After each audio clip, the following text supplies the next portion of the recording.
Good morning, my dear students, and here we are completing what we started in the last lesson, and we are talking about the types of sexual reproduction. And now we are dealing with the second type, which is talking about the reproduction by sexual gametes. What is sexual gametes? As you remember from middle 3 and middle 2, that the higher plants and the animals reproduce by sexual gametes, male and female. These gametes is produced from the gonads, right, by meiotic division. And if you remember that meiotic division results in 4 cells that have half the number of chromosomes, which is N. So in the genital organs, or like the testis and the ovary, and like the anther in the plant, these are called gonads, and these gonads secretes the sex cells, which are called gametes, which are divided into 2 types, male gamete and female gamete. Okay, that's right. So the types of gametes are male gametes and female gametes. Let's see in the table that we are comparing between the male and the female gametes. The producing organ in the male gametes, it's one in all of the animals and in the man, which is testis. So the testis is the male gamete. While in the plant, it's the anther. And if you remember, we got that the androcium in the plant is divided into 2 parts, which are anther and filament. The anther is divided into 4 chambers, as we will deal with it in the next lesson, inshallah. And this anther produced the male gametes. While in the female, all of the females, animals, plants, whatever female, we have only one gonad, which is ovary, right? What about the number of the male gametes? The number of male gametes is produced in very large number, as each primary cell produces 4 male gametes by meiosis. If you remember from the last video, we talked about meiosis. So the primary cell produces 4 male gametes because some of them are subjected to loss during the journey to the female gamete. If you remember, we are representing the male gametes by a circle and drawn from it an arrow which is going to outside. Why? Because the male gametes transfer from its place towards the female gamete. So each male gamete is produced in a very large number, as the primary cell produces 4 male gametes because some of them are subjected to loss during the journey. They have a very long journey in order towards the female cell. While the female gamete, it's produced in a few number because each primary cell produces 1 female gamete, which is ovum or ovule.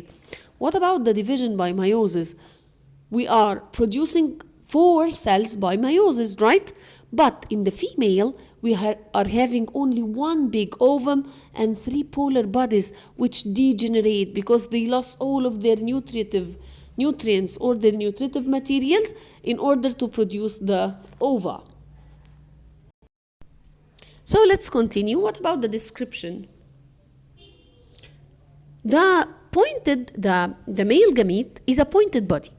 It's a very little and thin body with a little cytoplasm, where it loses most of its cytoplasm during its formation, right? So it's it has very little cytoplasm and it's a pointed body. But what about the ova? Yes, the ova is produced by meiosis.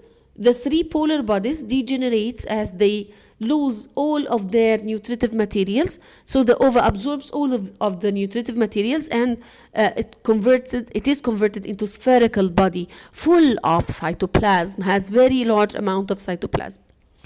What about the storing food? The sperm doesn't store food. The sperm is fed from the seminal fluid or the semen, right? But the ova stores food. Why? Because it will divide into zygote, so it prepares itself for the coming stage. The size in the sperm, it's smaller in size, it's very small in size, but in the ova, it's bigger in size, as you can see from the drawing of the sperm and of the ova. And Considering the locomotion or the movement, the sperm can move where the body is provided with a locomotory tail or flagellum, it's called flagellum in animals or human, to be able to reach the female gamete. While in the ova, it remains stationary without the female body. Within the female body, it doesn't move from the female body. It remains stable at rest till fertilization. In case of internal fertilization, what's the difference? After 5 minutes from now, we will discuss the difference between the internal and the external fertilization. What about the function? The function of the sperm. The sperm is transported from its place towards the ovum, so it transports the genetic material to the female during fertilization process. And what about the other function? It opposes this function. Why? Because it receives the genetic material from the male gamete. The next stage is called fertilization. So now we explained what are gametes and from where they are produced and what about the number. And number one, step one is fertilization. What is fertilization? It's just the fusion between the male gamete and the female gamete. So the male gametes may be transported to the female gamete by one of these two ways. We have two different ways to transport the male gamete to the female gamete. All of the living organisms may have an external fertilization or an internal fertilization. Internal fertilization, it's almost, you studied this in middle 3, I think. So it occurs in the terrestrial animals like on land, such as the amphibians and birds and mammals. And the male should introduce the sperms into the ova that remains within the female body for the occurrence of fertilization. So in the internal fertilization, the sperms move inside the female body to reach the ovum, like amphibians, mammals, and birds. These are higher animals. But in the external fertilization, it occurs in most of the aquatic animals like the bony fish and the toads. Both of the male and the female throw their gametes together in water. So the male have their sperms. They threw them in water. And the females have the ova. They threw them also in water. So the fertilization happens in water. Okay, so the sperm move towards the ova in water, and the fertilization happens in water, and the formation of embryos happens also in water.